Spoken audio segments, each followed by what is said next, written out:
LegalizeFreedom.com. Why are we here? Where do we come from? Where are we going? From the nature of reality to the future of humanity.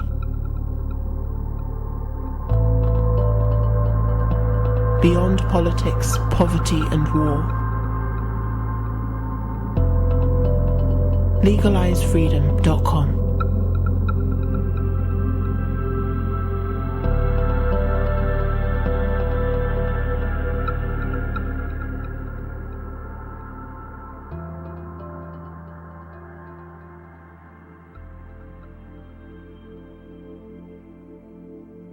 Greetings and welcome once again to LegalizeFreedom.com. I'm your host Greg Moffat, and my guest today is Courtney Brown, who joins us to discuss the Farsight Institute's latest project, Remote Viewing Cydonia, Mars. The data collected during the project suggests that long ago, a civilization existed on Mars. This civilization built something in a place now known as Cydonia. Many on Earth speculated that it appeared to be a face looking upward, but it's something else. The Farsight project suggests that it was a place where people congregated and lived. A city of Martians who were more like us on Earth than most would imagine. Combining two of the most skilled remote viewers currently on the planet, using US military derived methodologies for perceiving across time and space, and working within a scientifically clean and totally blind experimental design, the Farsight project describes how Martians lived and how they died. The science of remote viewing has matured to the extent that a project such as this has finally been achievable, but no one could have expected the results to be as shocking as what was finally revealed. And there are lessons here that our own civilization can learn, should we wish to avoid the terrible fate that befell the denizens of Mars. Hello and welcome, Courtney, and thank you so much for joining us once again on LegalizeFreedom.com. Hey, Greg, it's my pleasure and my honor to be here, so thanks for inviting me. Excellent. Well, Courtney, today we're going to talk about the Farsight Institute's latest remote viewing project, which has just been released. This is called Remote Viewing Cydonia, Mars. Before we dive into that, as ever, tell listeners a little bit about yourself, about the Farsight Institute, and for people who don't know, just get them up to speed on what remote viewing is. Sure. Well, I'm the leading scholar in the subject of remote viewing as it is done using procedures that were developed by the United States military and used for espionage purposes, or procedures that are derivative of those methodologies. So the U.S. military and the CIA paid for a project known as remote viewing, and remote viewing is a mental procedure. A lot of people think of it as psychic, but it goes way beyond that.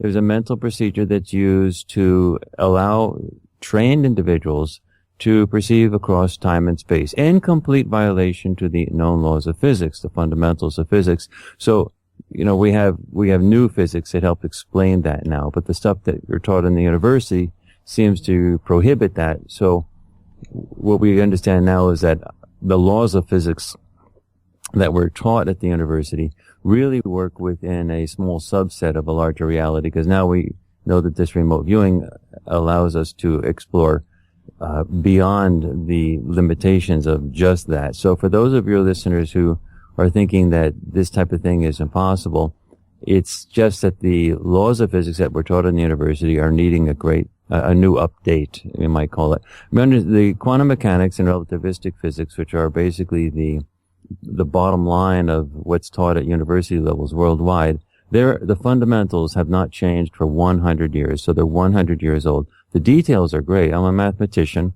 I work in a social science program in a major university. I don't do any remote viewing research at the university, but nonetheless, I really appreciate the mathematics as a quantum mechanics, relativistic physics, but it's clear that it's limited to a subset of a sort of a larger reality.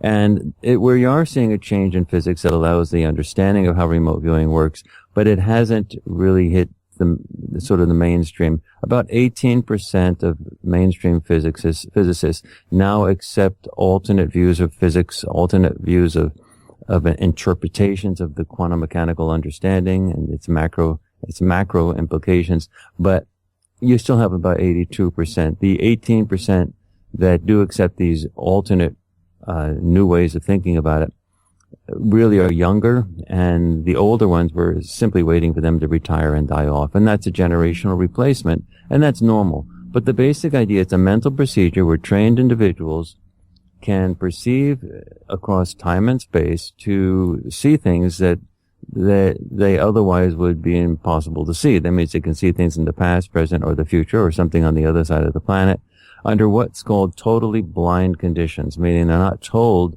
go remote view the Eiffel Tower. They're told there is a target, remote view it. That's all they're told. They go into a room, a specially designed room, doesn't have a lot of sensory distractions in it, and they sit down an hour and a half later, come out with, complete descriptions of what that thing is that they were supposed to describe, which it's called a target. It can be people, places, whatever.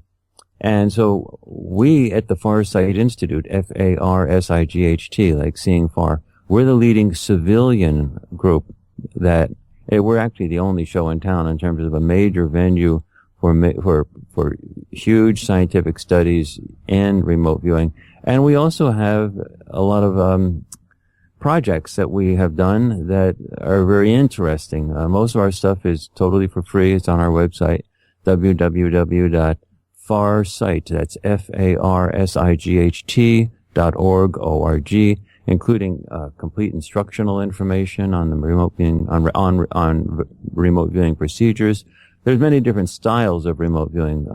The big ones are CRV, controlled remote viewing, and the Hawaii Remote Viewing Guild procedures. Now, both of those are military derived, but CRV came out of an official project in the Defense Intelligence Agency, and HRVG came out of an unofficial movement within the military that was later known as the First Earth Battalion, and that was featured in the movie Men Who Stare at Goats, starring George Clooney and Jeff Bridges. So, this is the existence, the capability of remote viewing is not in dispute among people who know anything about it, but it's still not at this point where it's taught at the university level. But that's okay. That will change in the not too distant future. You mentioned initially this is being developed by the military, so a relatively mundane use of remote viewing might have been American remote viewers, military remote viewers, trying to suss out perhaps what a Russian base had. Exactly. They had maybe aerial photographs, but it wasn't clear, and they wanted more details on that. And you've, of course, taken this way beyond such mundane concerns, and you've done a number of projects in the past that are wild by comparison, and people will find links to all those on the interview page for this show. On this particular one we're talking about, as I mentioned at the top of the hour, Cydonia, Mars. Now, Cydonia is a region of Mars, and it's become quite well known amongst people interested in astronomy and just, space aficionados generally, because for a long time, the early NASA photographs of this region appeared to show what looked like a face. And as the resolution of subsequent photographs has improved, it's turned out it's not really what it looks like at all. So what interested you about this particular region, and then outline what you noticed about it when you started to examine it in detail? Yeah, going back to your military use of remote viewing with that base, the satellites can take a picture of something on the surface, but the remote viewers can describe everything that's in the satellite picture, so they can validate or verify everything that's in the picture, but they can also go into the base, something that the satellite cannot do, and they can walk around in the base and tell people what's there. Now, this you have to be really good to do this. This is not something that the casual person can do or even conceive of how to do, let alone that sort of the natural psychic you meet at a psychic fair. These types of things go way beyond anything like that. So this type of use of this mental procedure is, your listeners should not think that it's a common experience. In one sense, everyone has intuitions, but to refine it to the point where this type of thing can be done at military quality, that's completely different. Now, the official program closed in November of 1995. And when it became public, and now I cannot tell you, you have to consider this hearsay because I cannot bring people to validate it and to actually say this is, sort of to fess up and talk about it. But the military program now in remote viewing is way bigger, much bigger than it was back in November of 1995. I mean, they're doing some very interesting stuff.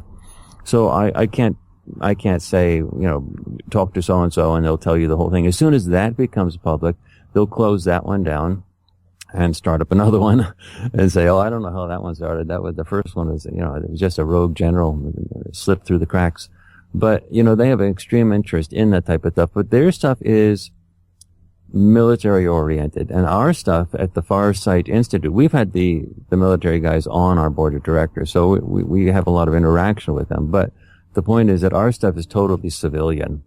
And when we look at things, we're not limited by things that can be rules that the military can say can or cannot be made public. We can try anything.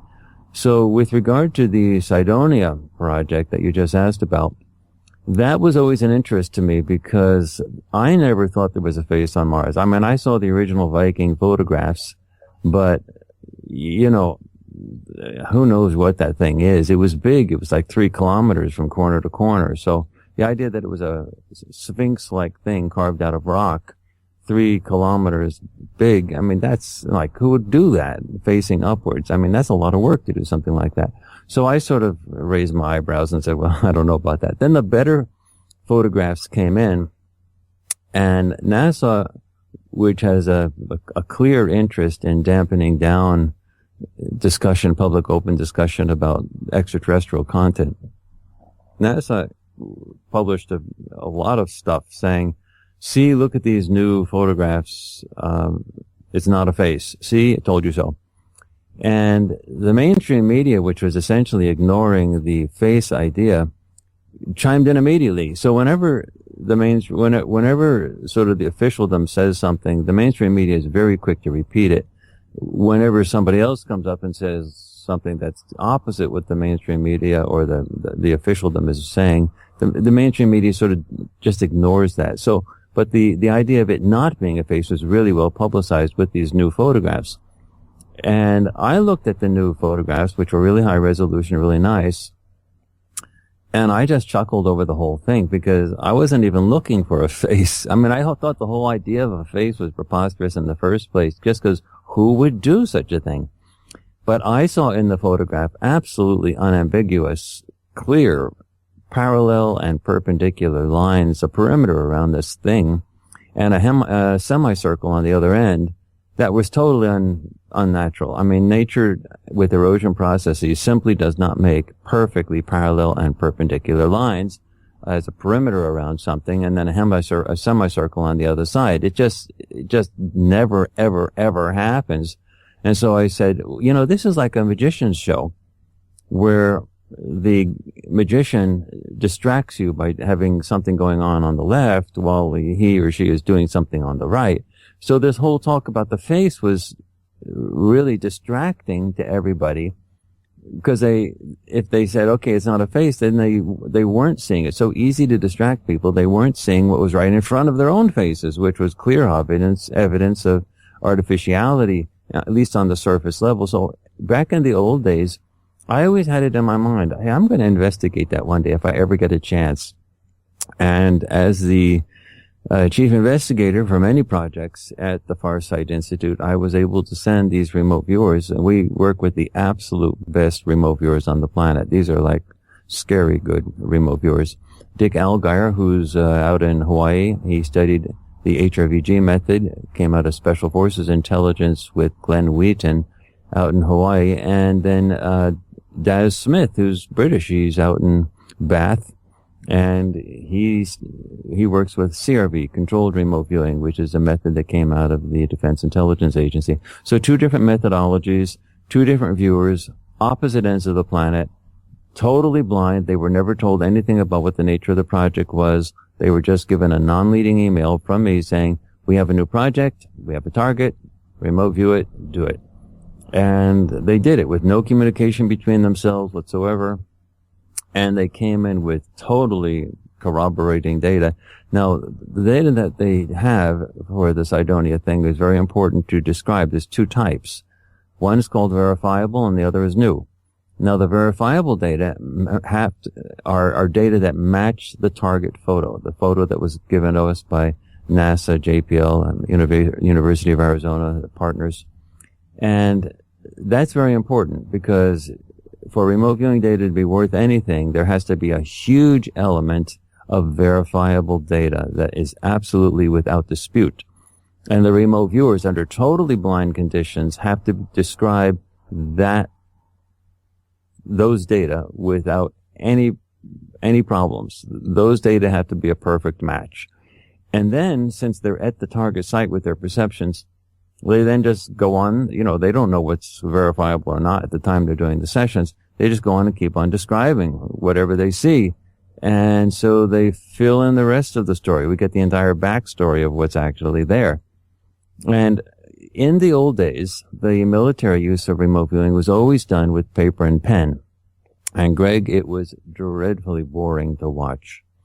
It's like watching the grass grow day after day. So what we did is we changed it. We said, hey, this is not something that's good. We started to do things with the remote viewers standing up in front of whiteboards using markers to do their sessions.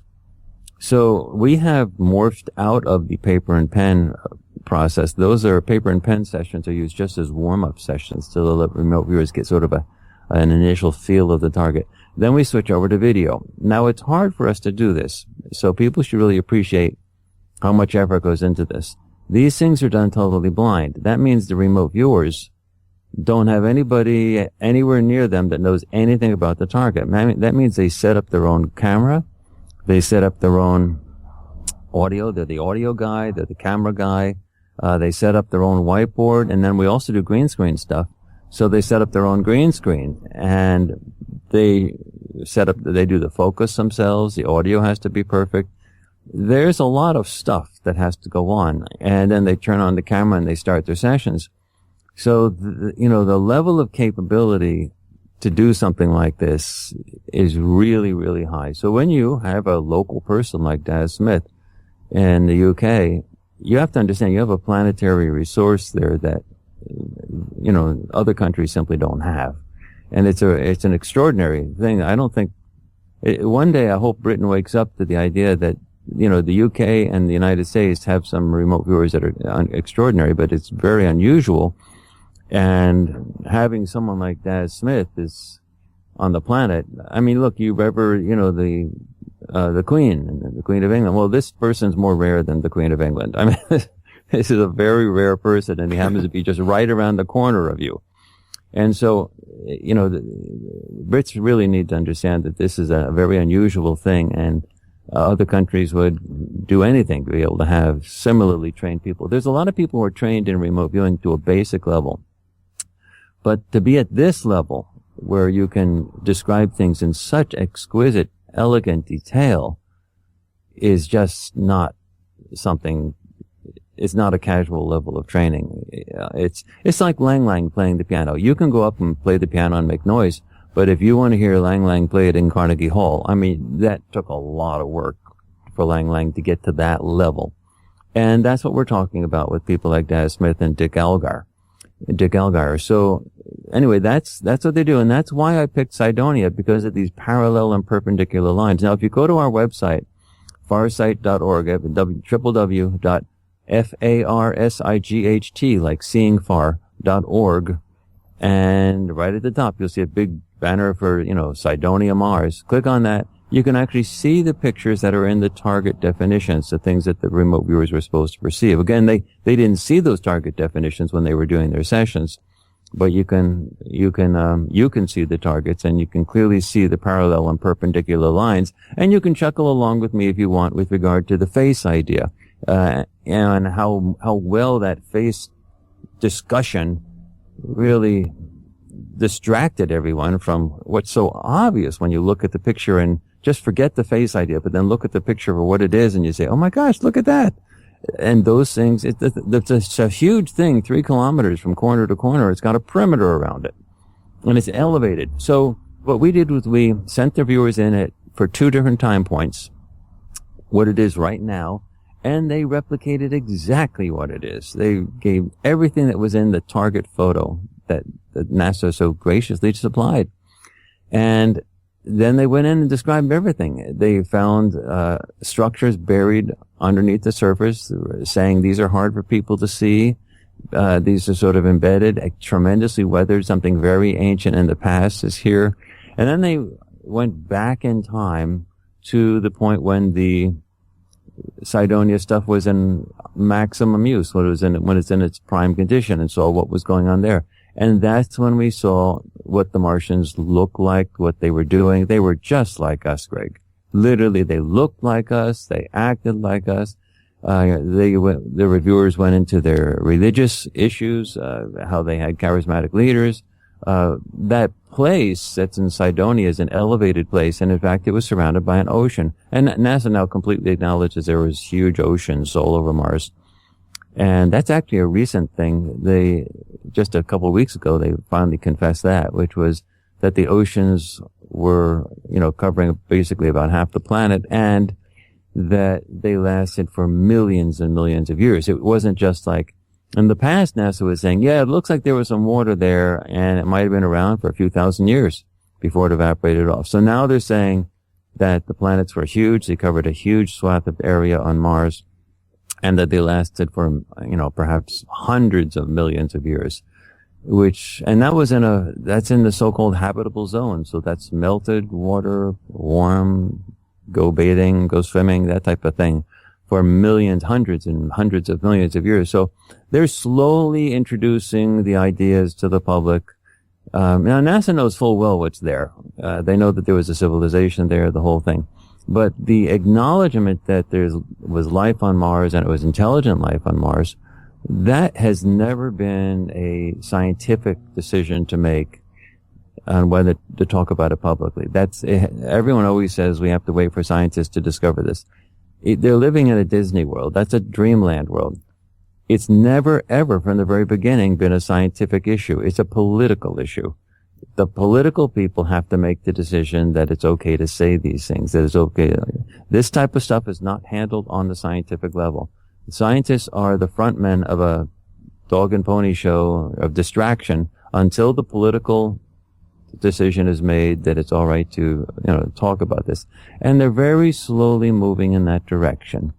Okay, well, we'll come on to lots of detail about the second half of this particular viewing project shortly. I just want to throw in a couple of points before we move on. A couple of general ones with regard to the whole idea of seeing that face on Mars in the first place. I mean, yes, those original photographs did look like a face, in the crude resolution in which they were presented. But in general, in this area, when it comes to the unknown and anomalies and the paranormal, there's a high degree of suggestibility, whether it's NASA or whether it's the mainstream media, or even if it's the alternative media.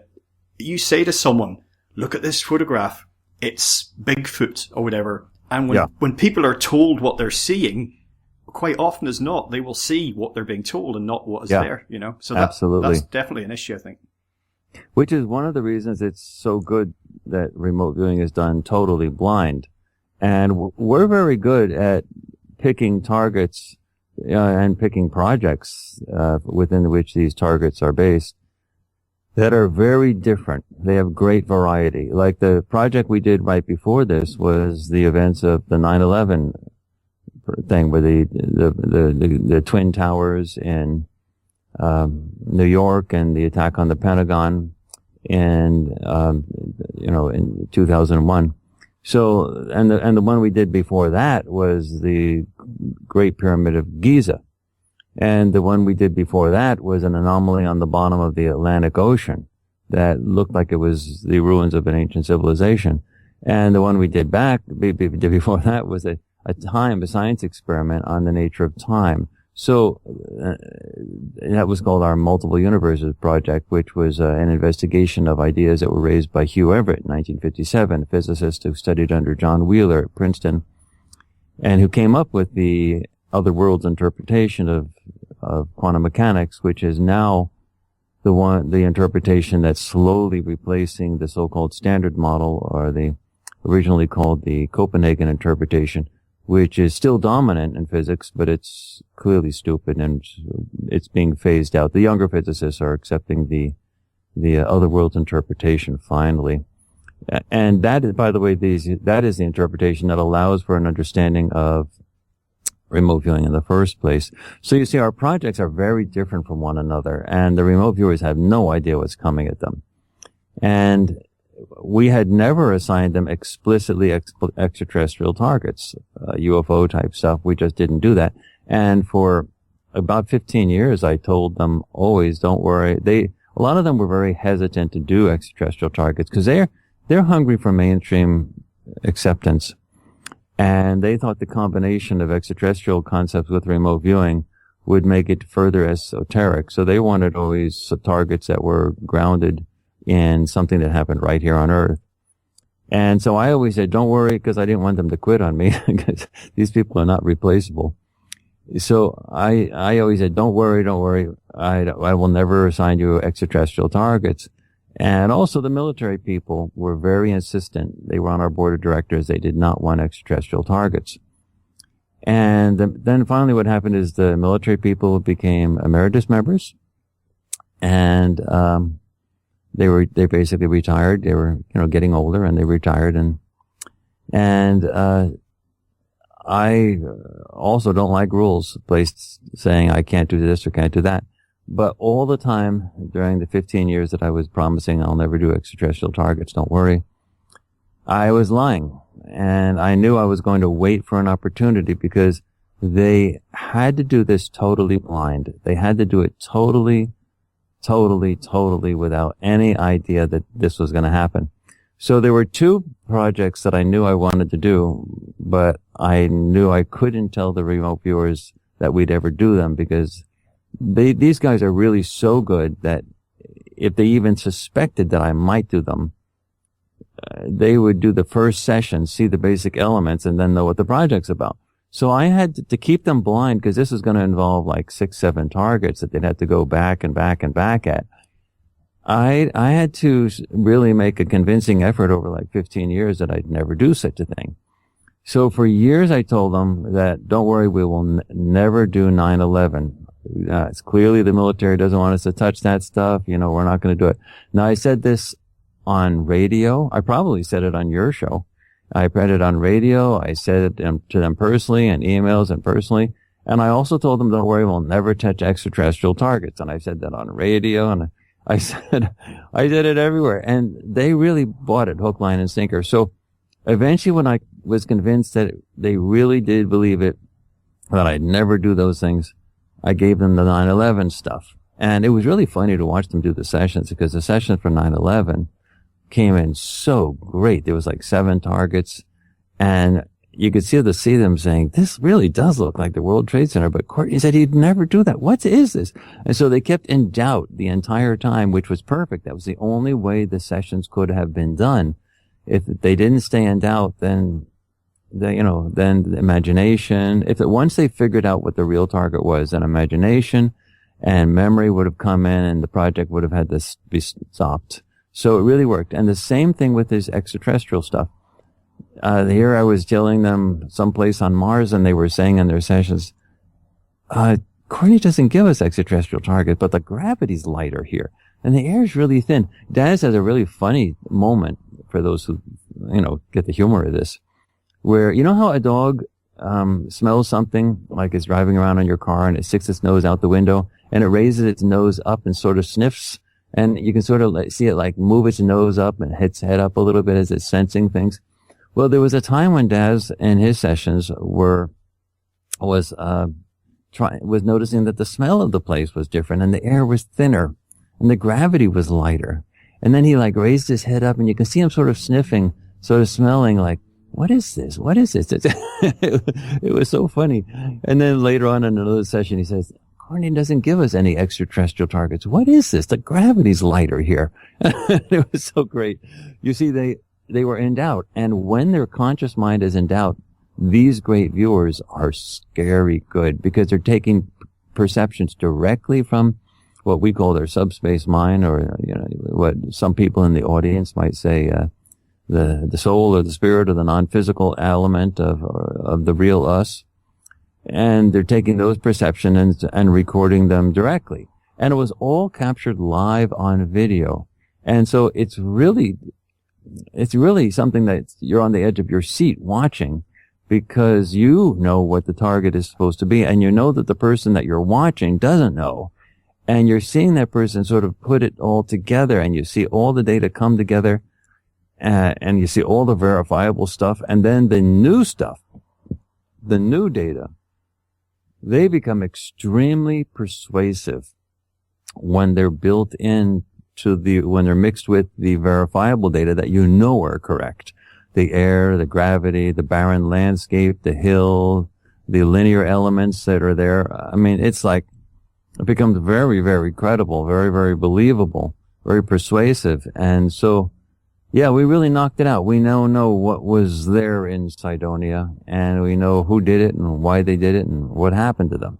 It was really interesting when Dick and Daz were doing the location as it is now, watching them sketch out. Again, you know, you might be saying, yeah, of course, but for people who haven't seen anything like this before, how similar their sketches were, and how they even, you know, went about it in the same way and had the same. Yeah, it is amazing. By the way, the video of the entire project is available now in video on demand, and you can watch it like immediately.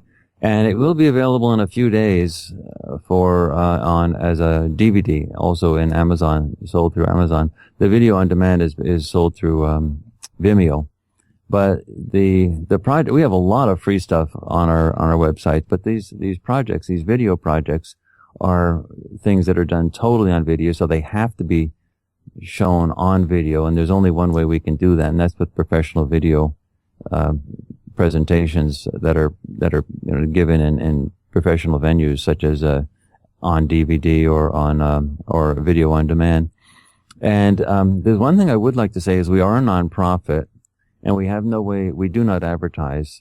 So the only way you can find out about our projects and what we're doing is through our newsletter, which is free. And so if I could just give a plug for the newsletter for people to go to our website and just simply sign up for it. We send out an issue about once a week, and there's no spam. We do not give these email addresses out to anyone for any purpose whatsoever.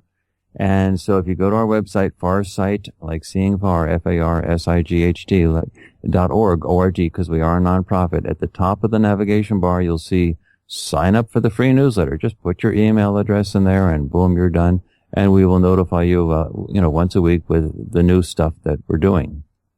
One little aside about Daz's session, again, when he was looking at the location as it is now, he went off on a little tangent, and he seemed to be sketching out. He was trying to piece it together in his mind, what looked like, to you and I sat watching it, a group of people being given a presentation. That was Dick Allgaier, and he was talking about, that's near the end of the video, and he was talking about what's there now. And then, remote viewers, you're raising a really good question, Greg, which is, once a remote viewer is there at a target, they can pick up anything that's relevant to that target. We don't want them just to tell us the verifiable stuff. That we want them to tell us the verifiable stuff. That has to be there so that we know that we're getting good quality data. But then, after we've locked that down, we want them to go off on wherever they find. And in one case, Dick Allgaier noticed that there were people in a scientific setting on Earth that were looking at like PowerPoint presentations at this anomaly and noticing that there was stuff that simply shouldn't be there. The second half of the session is where Dick and Daz view the location as it was when it was in pristine condition, which, as it turns out, was a very long time ago. So tell us a little bit about what they discovered. Well, Greg, this is interesting. The best way for your listeners to understand what was on Mars is to think of us. The Martians looked like us.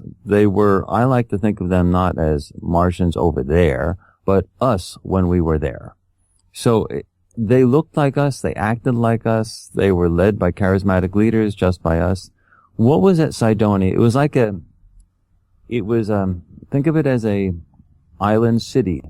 It was surrounded by water, surrounded by an ocean, and it had a perimeter around it, and the perimeter, probably, just like walls that you would normally have, surrounding something that was surrounded by water. I mean, you need sort of walls to protect it from waves and other things. And so it was a city that had lots of people on it.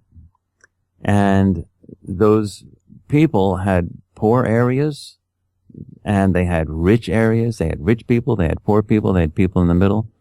They had buildings that were humongous and really, really nice. And they had other areas that would just look like rundown areas in the local area downtown that looks like it was just, where relatively poor people live. You had the whole mix of that. And when Daz and Dick describe what was those people were like and what they were doing, it was really quite clear that they were just like us. Now, also, it was very clear that those people could not perceive us remote viewing them.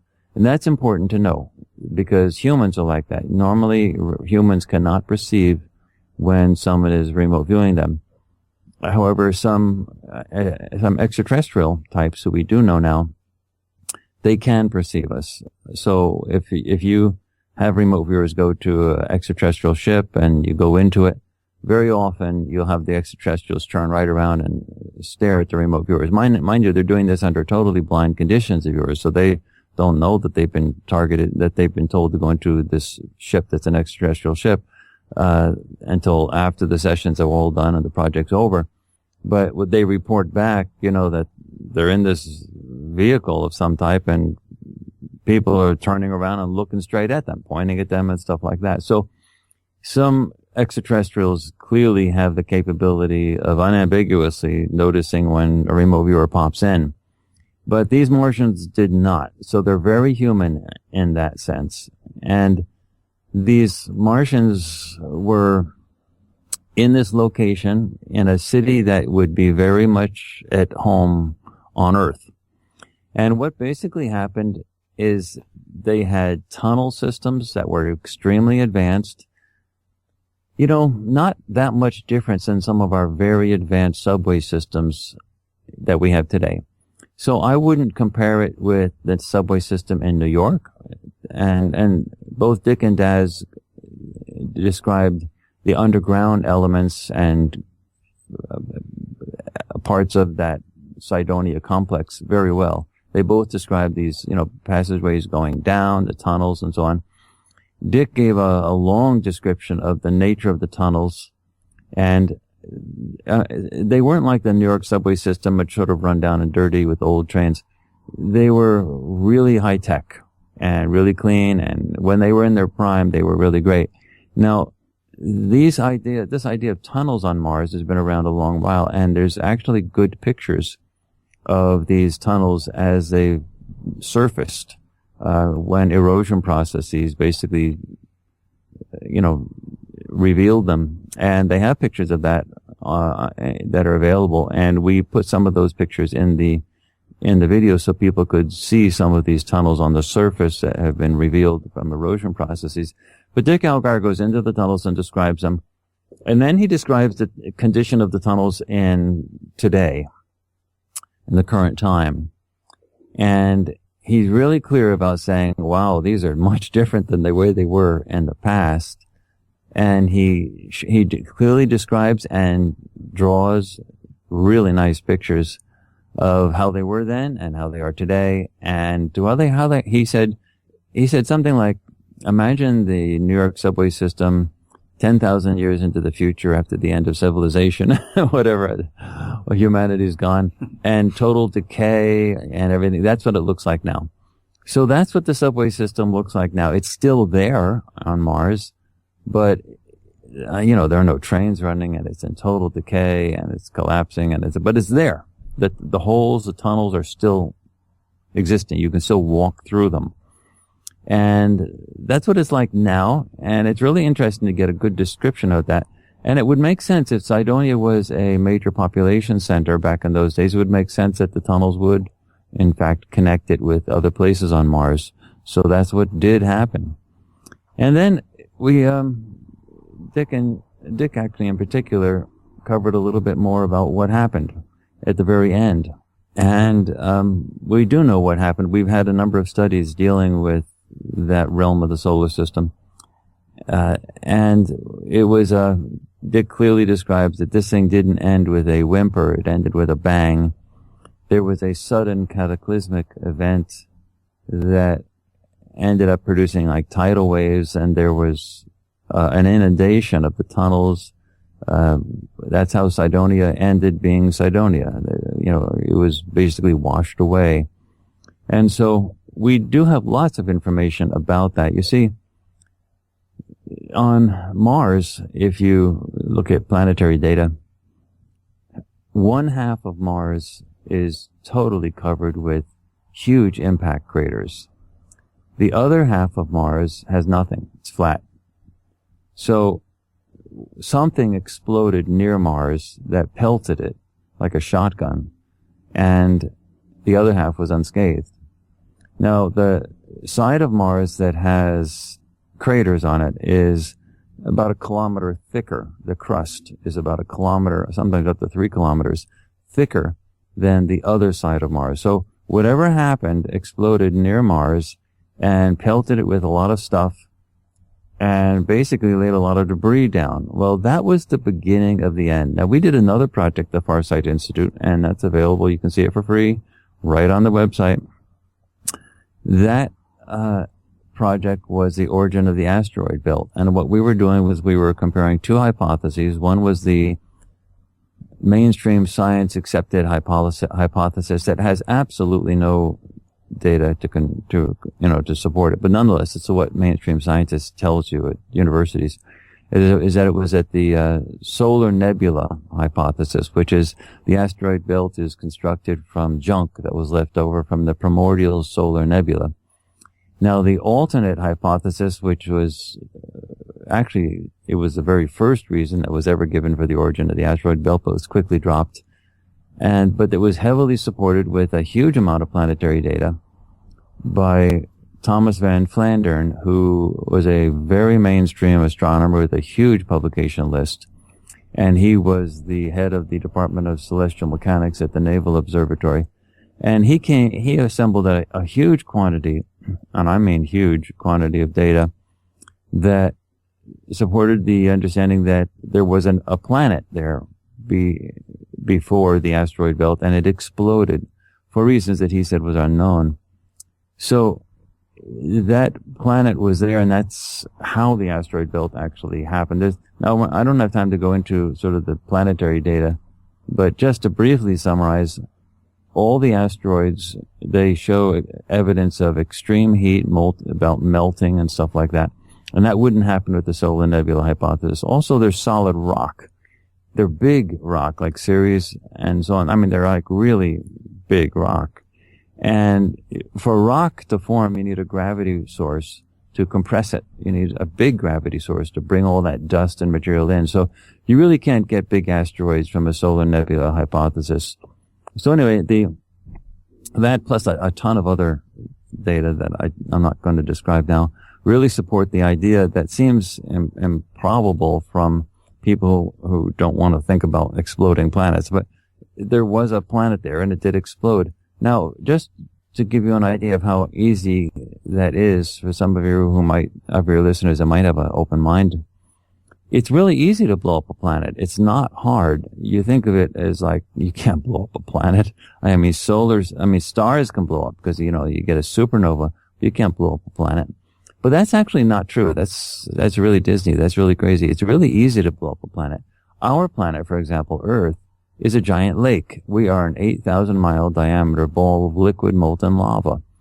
Now, we're just a ball of liquid jelly. I mean, it's really easy. We have an 8-mile thin crust that we live on. So we have a thin crust on top of an 8,000-mile diameter ball of liquid lava. So we can have a planetary disaster that would ruin civilization really easily. All you need to do is pop a hole in the crust and you'll get a blowout. Now, we did another project, the so-called Atlantis project, where we described that there was an ancient civilization on Earth. It was us, our ancestors, and this is about 70,000 years ago, and they actually did that. They bored into the crust. It was down in the New Zealand area, and they popped a hole in it. And they were doing it on purpose, thinking they could control it, and it just went astray. They couldn't control it, and there was a blowout that was way bigger than any nuclear explosion that you'd ever see. And what you do is you get a dent in the antipode, which is the exact opposite spot of the planet where the blowout happens. And that was in an area that was 1,000 miles west of Morocco and Portugal. And Europe, in fact, used to extend 1,000 miles west of where it is now, and it sunk. And that's where the anomalies under the ocean were that we studied. That's where and we came up with the whole story of what happened with that Atlantis area. And it was, science gone astray. But, so you can pop a hole in it really easy. They did it with boring devices, but they were going after the heat that was in the center, thinking they could control it. But, if you wanted to destroy this planet, a very large nuclear weapon buried deep that would knock a big hole in it, that would do it. So in terms of, a planet that's out there where the asteroid belt is, there's a variety of different hypotheses about how it could have happened. It could have even been an act of war. That'd be easy to do. If you had a underground bunker deeply buried housing a few hundred, doomsday type nuclear weapons, and you had an enemy that wanted to knock out that bunker and shot a bunker busting bomb into it and blew it up and ignited those things would blow up the planet. So whatever happened blew up the planet. And it looks like Mars was nearby. Now, there is one theory that Mars may have been a moon of that planet. And whatever happened, Mars was apparently very close to it. And when the thing blew, it was a bad day on Mars. And that was the end of the Cydonia thing. Now, apparently that was not the end of life on Mars. You'd think that a planet exploding nearby would finish off life. But life has a way, just like Jeff Goldblum said in Jurassic Park, life has a way, life finds a way. Societies survived and built itself back. Now, if you look at human society, go back, we often think that we started 3,000 years ago. That's what mainstream science tells you at universities. Well, we now know that that's nuts, but nonetheless, we were pretty primitive 3,000 years ago. But what it looks like now is that we have a society that goes in cycles, that the planet is severely disrupted every 15, 20,000 years or so. Because it is a ball of liquid rock, any burp that the sun gives in our direction is going to shake it a bit, and that will cause tremendous problems on the surface. And that will basically, crumble civilization as we know it. And we have a situation where where our civilization looks like it started like 3,000 years ago, to the point where a lot of people in mainstream science say, yeah, for sure, we started 3,000 years ago. And we built ourselves up to a technologically sophisticated society in less than 3,000 years. I mean, so this is pretty fast. So in Mars, you basically had the same thing. You had the building up of a society in a relatively, whatever length of time, and they rebuilt themselves. Now, it wasn't like the glory days of the past, but they rebuilt themselves. Why do we know this? Because it's very clear and not in dispute among people who have access to the data that there was a thermonuclear explosion on the surface of Mars.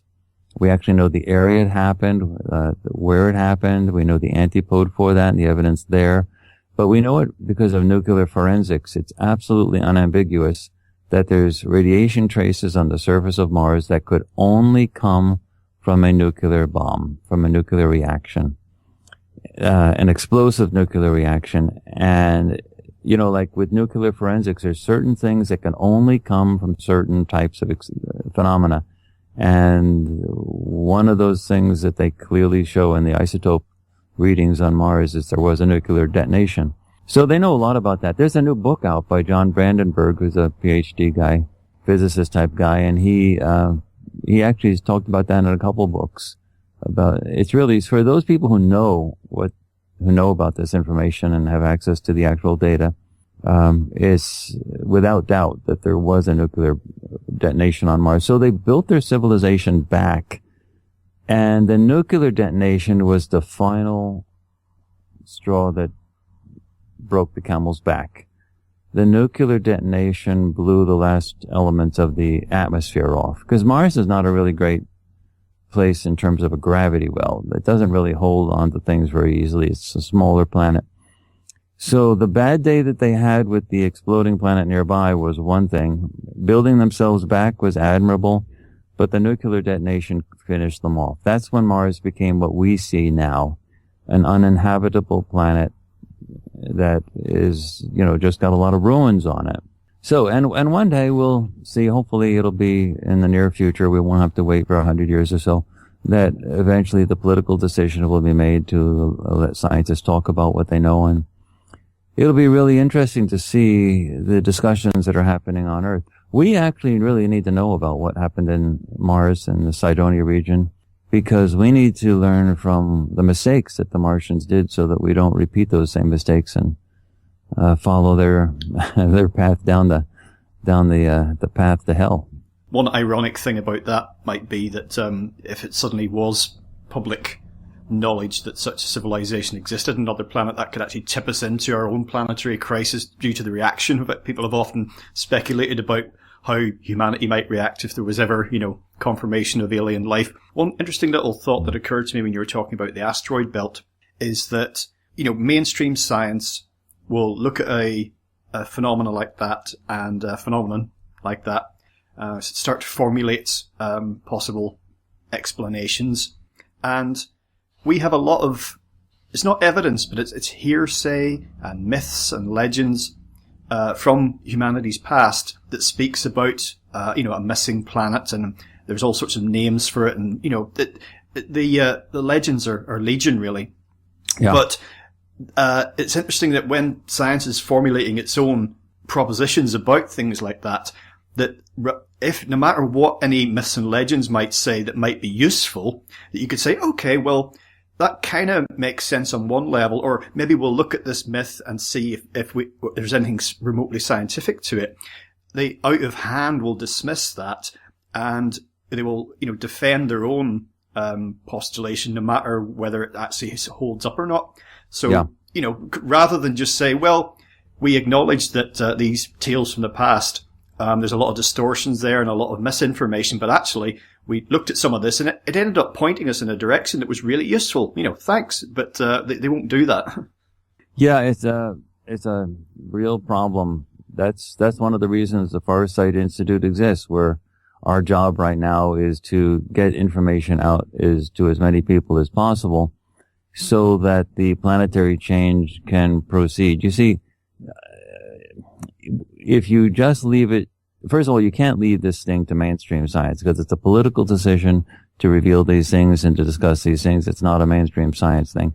So you have to have somebody bringing out the information, not just about the extraterrestrials, but about the whole issue with remote viewing itself. Because you're talking about, as soon as you're talking about extraterrestrials, the mainstream science people will say, oh, but this is so stupid because extraterrestrials can't get to us anyway. There's not enough rocket fuel and they can't pass the speed of light.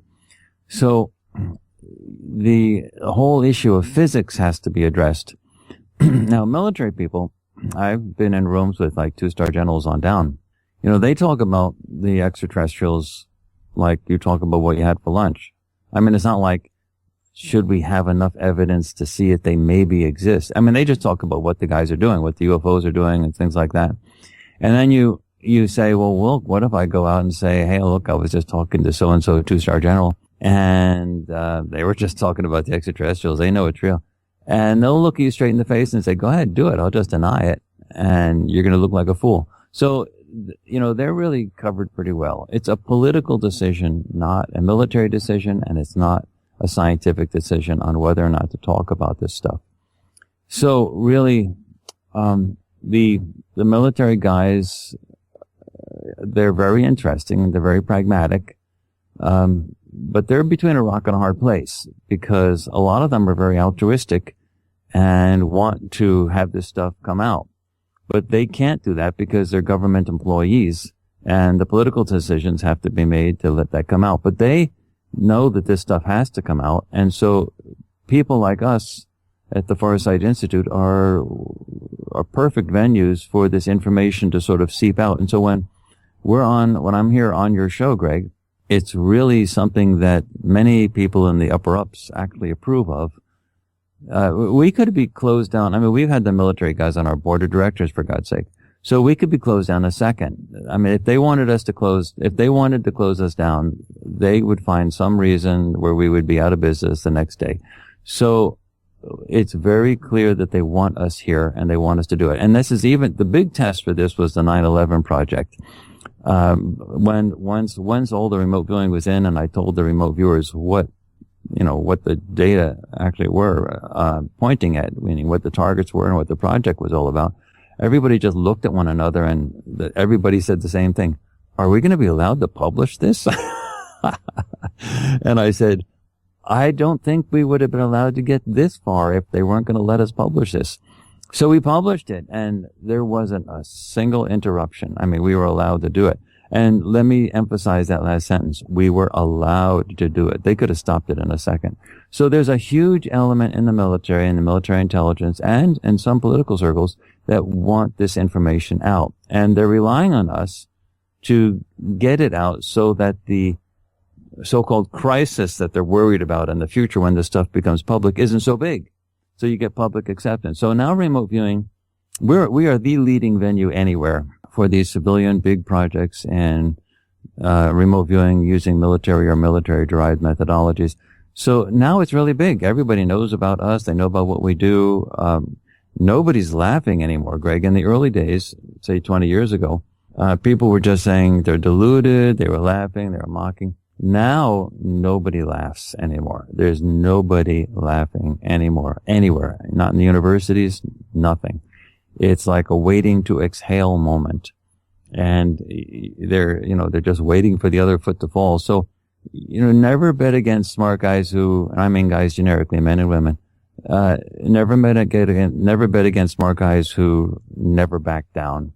Absolutely believe in the bottom of your heart, the absolute truth of the matter is that we're doing something that's approved at higher levels and we're being allowed to do it, and that eventually this will become clear to other people when they see the eventual acknowledgement from the higher ups that these basic things are real. And it will not be so traumatic for our society because of these efforts that we've done beforehand to sort of lay the groundwork for this so that the population is sort of acclimatized to this type of thing. One thing in what you just said that prompted a thought with regards to something that's been going on here in the UK in the last couple of years, and this is worldwide, but being here in the UK, I get exposed to the news, and there's been a string of exposés. I know this has absolutely nothing to do with your work, but been a string of exposés and accusations and a number of convictions now of high-profile child abuse cases. Oh, yeah. And you might have picked up on this. And I'm wondering, it's not that people haven't been shocked by some of this stuff, but there has been a degree of, we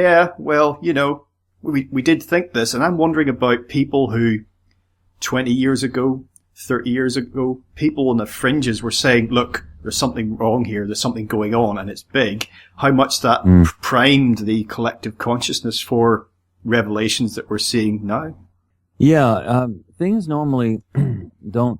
Ideas, everything is based on on ideas, on thoughts, and it is for a group of people as well as individuals. It's impossible for them to make huge leaps in thinking from one thing to the next. It's always a sliding issue. It's always sliding from one set of thoughts to another set of thoughts. So it's always a graduated process. And so when you had these child abuse things, you had knowledge of this stuff happening before, but the open recognition took a while for people to be able to talk about it, meaning it was just not so easy or not so physically possible to talk about this stuff early on. Now, you can assume that child abuse is not limited to stuff that was being revealed in the UK. You can assume that it's equally a problem in, Saudi Arabia, United States, Ukraine, Russia, China. I mean, you can assume it's a human problem, not just a UK issue. I mean, remember all of the child abuse stuff that happened here in the United States, relevant just a few years back with the Catholic Church, where it turned out to be that the Catholic Church had the biggest ring of pedophiles that existed, and they were called priests. Yeah. I mean, it was just a big issue, and this had been known for a long time in many circles, but people were not able to sort of talk about it. Well, you're bringing up this issue is sort of interesting. That's sort of what the problem we're in with regard to both acknowledging remote viewing and that is a real thing, and the consequences in our way of thinking, but also extraterrestrial life. People know about it, but having the ability to make that leap to talk about it openly is a completely different type of thing. So, there are limitations in our thinking, and those limitations are a consequence of the rigidity of thought, how much we've practiced a certain type of thought. Now let's go back to the pedophile thing. What do you really want to have when you have a society that's as evolved as Great Britain? You want to have a belief that things are organized, that are orderly, that there's a parliament, that you have a prime minister, that there's a queen, that there's, you survived World War II. I mean, you want to believe that things are okay. And you don't want to believe or know that sort of everything sort of has an underbelly that's got real deep corruption in it. So in order to talk about the problems that you have to sort of acknowledge that the intellectual infrastructure of organization that is designed to help people and be comforting to people has got some very serious fundamental flaws in it. And so sort of acknowledging that that's what you believe in is not what the reality is, that's a real intellectual pattern that is hard to break. Whenever you believe a thought long enough, well, actually, what is a belief? Whenever you think a thought long enough, it becomes a belief. So when you're talking about acknowledging the problems like the pedophilia problems, you're talking about a practiced thought about the niceness of society that you've practiced so long that it's become a belief, that's not true. So the problem is that the practiced thought is practiced. It's a habit. It's really hard to break habits. That's why it's so hard for these new thoughts that things aren't as good as they should be to actually break in. Now, with regard to remote viewing and extraterrestrial life, there is a practiced thought that actually is in some way related to the pedophilia issue, which is that we are an organized society where that type of thing doesn't happen. We have laws that prevent that type of thing. We have law enforcement. Everything is orderly. And also we have a practice thought that we are the center of the universe, that God created us and there is no other life but us in the entire universe. And we are it, and we are the center. We are made in God's image. That thought, as crazy as it is a practice thought. And it's been repeated over and over and over again. So it's really difficult to break out of a practice thought. It becomes like concrete. And to accept something that's very different from that the life is everywhere throughout the universe, and that extraterrestrial life can travel here and has been here. And so these practice thoughts are the real challenges that we really face in society. And that's why it's so hard to bring these new ideas up to people. If you take a practice thought which is solidified like concrete in the minds of the masses and disrupt it, imagine going to a building that you're trying to take down so you can build a new building, and it's made of concrete. Imagine going there with a sledgehammer. It's really hard. You got to really break it up. I mean, you got to smash it. And that's what that's what the fear is, that the practice thought is so deeply entrenched that to break it up quickly would require a lot of violent energy. And then you just get a crumbled building at the result. So it's easier to soften up the building rather than to try to crash it when it's hard. So to soften up the building, you have to put let's make the analogy a little bit bigger, or the metaphor a little bit bigger. You have to put softeners in there. you have to sort of cover it with some liquids that'll seep into the cracks and make it. So the basic idea of softening up a building is to put new ideas in there and let these new ideas filter through the society so that the practice thought isn't so heavily practiced anymore. And that's what we do. That's where our role is at the Farsight Institute.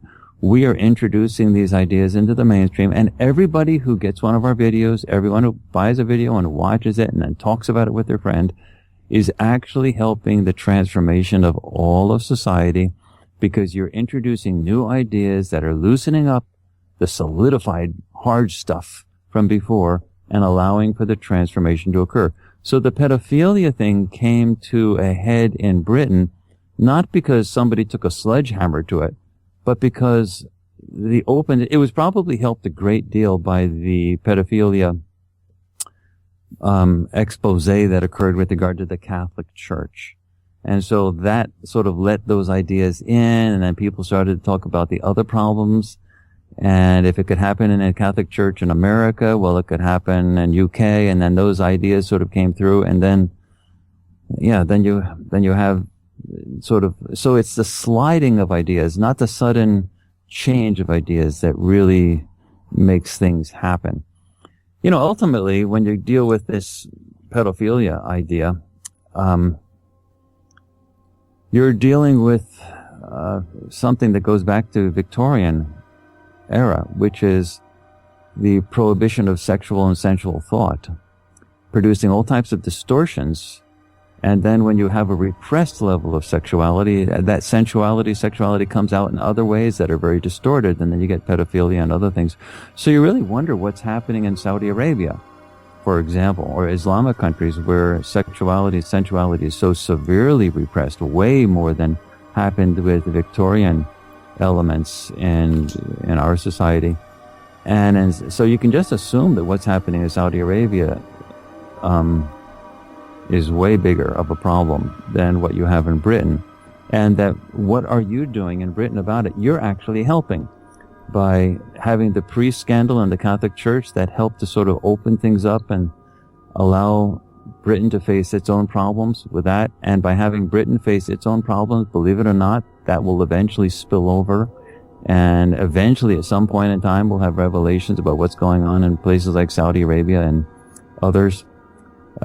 So when we have these problems and these revelations that come out, believe it or not, it's a domino type of a theory that whatever healing takes place on one spot on the planet ends up indirectly helping other places on the planet that are having problems that are as bad or worse.